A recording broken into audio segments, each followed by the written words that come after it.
4 metros, superando al artropleura de 3 metros de largo. Y vamos a hablar ahora de presión arterial. Hay una campaña muy interesante justamente para conocer y controlar la presión, algo que siempre tenemos que tener en cuenta. Por eso está con nosotros el doctor Marcos Marín, que es el presidente de la Sociedad Argentina de Hipertensión. ¿Qué tal, Marcos? Gracias por estar con nosotros. No, gracias a ustedes por la invitación, Gaby. Bueno, ¿por qué es importante conocer qué presión tenemos y después de esto, lógicamente, controlarla? Es muy importante porque la hipertensión arterial sigue siendo la primera causa de muerte prematura y de discapacidad, tanto en Argentina como en el mundo. Y esto es así porque básicamente es una enfermedad que es muy prevalente, casi te diría un 40% de la población argentina mayor de 30 años tiene presión alta. Es una enfermedad que provoca mucho impacto a nivel vascular, es la primera causa de ACV y la segunda causa de infarto. Y en tercer lugar, el más importante, es que hay mucha gente que lo desconoce que es hipertensa, y los que sí lo conocen no están bien controlados. Por eso la campaña tiene este lema: conoce y controla tu presión arterial. Sí, y también los factores de riesgo, ¿no? Porque algunos son conocidos, pero otros no, y muchas personas no se sienten en riesgo y por lo tanto descuidan, ¿no?, estos aspectos que deberían cuidar. Obviamente es una enfermedad asintomática, como lo es la diabetes, como lo es la hipercolesterolemia, como es la obesidad, que no tiene síntomas. Son factores de riesgo que cuando se juntan se potencian y el riesgo, por supuesto, es mucho mayor. Sí, ¿y cuáles son esos factores de riesgo? Estamos hablando de tabaquismo, sedentarismo, obesidad. A ver, repasemos algunos. Así es, Gaby. En primer lugar, la hipertensión. En segundo lugar, el tabaquismo. En tercer lugar, el aumento del colesterol. En cuarto lugar, la obesidad, el estrés, el sedentarismo. Sí, creo que dije en tercer lugar la diabetes. Sí. Son todos factores de riesgo. La mayoría, por supuesto, asintomáticos, y por eso es muy importante que toda la población conozca cuáles son estas cifras de glucemia, las cifras de presión arterial que están manejando. Mantener un peso adecuado, sí, tener hábitos saludables. Un buen descanso también, ¿no? Ahora también incluyeron al descanso como o a la falta de sueño como otro factor de riesgo para enfermedades cardiovasculares. Es así, es muy importante las horas de sueño, y ahí se ve como una especie de curva en U, en el sentido de que tener muchas horas de sueño es malo y tener pocas horas también es malo. Hay que tener aproximadamente entre 6 y 7 horas de sueño todos los días. Y un sueño reparador, ¿no? Que sea un buen sueño y de corrido. ¿Cuál es el límite?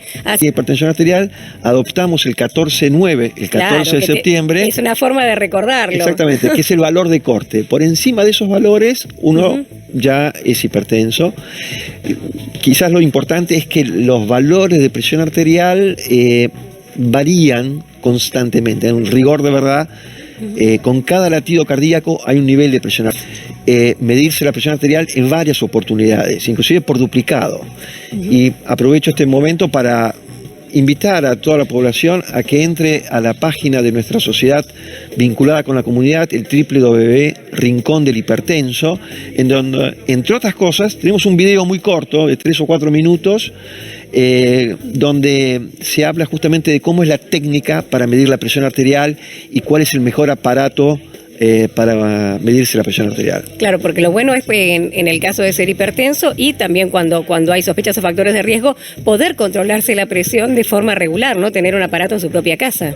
Bueno, yo creo que en los países del primer mundo lo que está descrito y publicado es que la mayoría de la población tiene un tensiómetro automático, de brazo y validado, y eso sin duda hace que mejore la adherencia al tratamiento y mejore el control de la hipertensión arterial. El problema en el mundo hoy es que, por lo menos en nuestro país, solamente 2 de cada 10 hipertensos está bien controlado. Imagínate que estamos hablando de la primera causa de muerte prematura y de discapacidad. algo que es muy fácil de diagnosticar, porque lo único que necesitamos es tener un buen tensiómetro a disposición.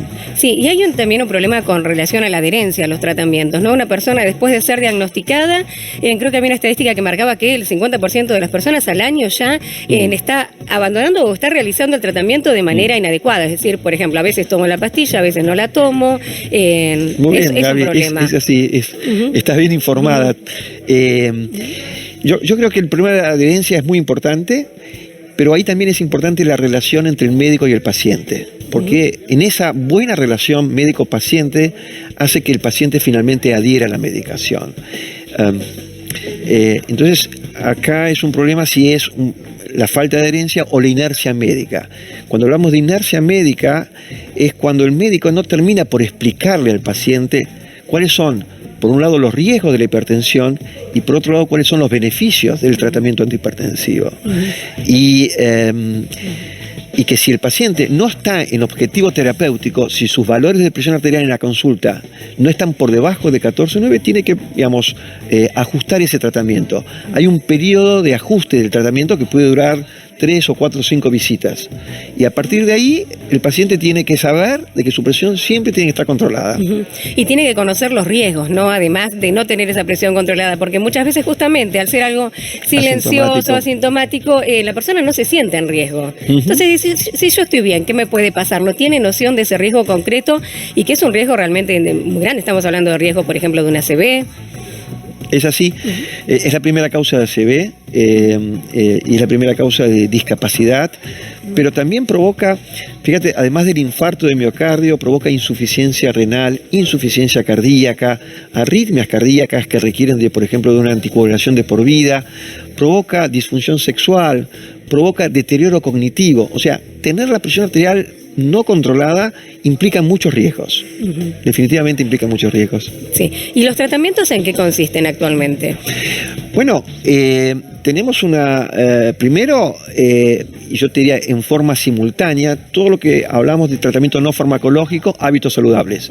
¿Sí? Comer con menos sal, sacar la sal de la mesa, tratar de evitar los alimentos muy salados, pan, fiambres, embutidos. Aumentar la actividad física, mantener un peso adecuado. Simultáneamente con estos hábitos saludables que son no para el hipertenso, son para toda la población. Para toda la población. Al paciente hipertenso, hoy lo que las sociedades científicas están recomendando es empezar con un tratamiento farmacológico de, por ejemplo, utilizar 2 drogas en muy bajas dosis, porque se ha visto que estos tratamientos son mucho más eficaces que una sola droga. Entonces, y uno finalmente va a terminar requiriendo la cantidad de drogas, pero siempre en 1/2 comprimidos. Y eso hace que el paciente tenga su presión controlada, baje sustancialmente los riesgos. O sea, tener la presión controlada, bajamos el riesgo de una ACV en un 25%. Disminuye el riesgo de insuficiencia cardíaca casi en un 50%. En definitiva, lo que hace este tratamiento es prolongar la vida y prolongar la calidad de vida. ¿Y cómo estamos actualmente? Sabemos que en la pandemia hubo menos controles, menos chequeos médicos, personas que abandonaron también el tratamiento por ahí que estaban realizando. ¿Estamos volviendo a los niveles normales? ¿Qué es lo que se ve? Bueno, es muy difícil tener esa información. Tenemos así algunos datos que obviamente hay personas que no tuvieron acceso a la consulta médica, hubo médicos que no fueron al consultorio, hubo médicos que no se adaptaron a la teleconsulta. Yo, por ejemplo, no fui a mi consultorio durante 7 meses, porque, bueno, por diferentes motivos, pero sí utilicé otra herramienta que hoy creo que llegó para quedarse, que es la teleconsulta, que a mi modo de ver es muy efectiva. Y por otro lado, otra herramienta muy importante fue el automonitoreo de la presión arterial. O sea, la gente salió a comprar, por un lado el saturómetro, y por otro lado un tensiómetro. En el inicio de la pandemia que desaparecían, ¿no? Claro. Porque todo el mundo salió a comprar. Sí, y bueno, nosotros tenemos estas 2 herramientas, el automonitoreo y la teleconsulta, que vinieron, yo creo, para ayudar, no tengo ninguna duda. Por último, Marcos, un resumen, algunos tips y consejos concretos para, bueno, conocer y lo que decíamos al principio, y tener controlada la presión. Bueno, mira, Gaby, lo más importante es que toda persona desde la niñez debería conocer sus niveles de presión arterial. Mucho más aquellos niños y adolescentes cuyos padres o abuelos son hipertensos. Una vez al año uno tiene que tener una idea de qué presión tiene. Y si la presión está rondando o está cercana a 140-90, y cuando digo esto es si alguien tiene 135-85 en 2 o 3 oportunidades, tiene que ir al médico para que finalmente éste haga el diagnóstico.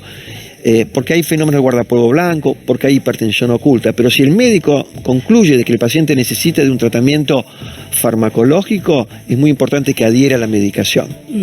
Y una cosa más para las mujeres también, a no relajarse, porque las mujeres suelen sentirse en menor riesgo que el hombre, ¿no? Como las enfermedades cardiovasculares o infartos y más se relacionan más con el hombre, sin embargo, la mujer también es la primera causa de muerte, y no hay que relajarse, la mujer también tiene que controlarse. Por supuesto, las mujeres y mucho más, o sea, las mujeres están protegidas de alguna manera en el periodo premenopáusico, de alguna manera hasta los 50 años, inclusive la prevalencia de hipertensión es un poco más baja, pero pasada la menopausia, la prevalencia se equipara, inclusive en algunos lugares es mayor.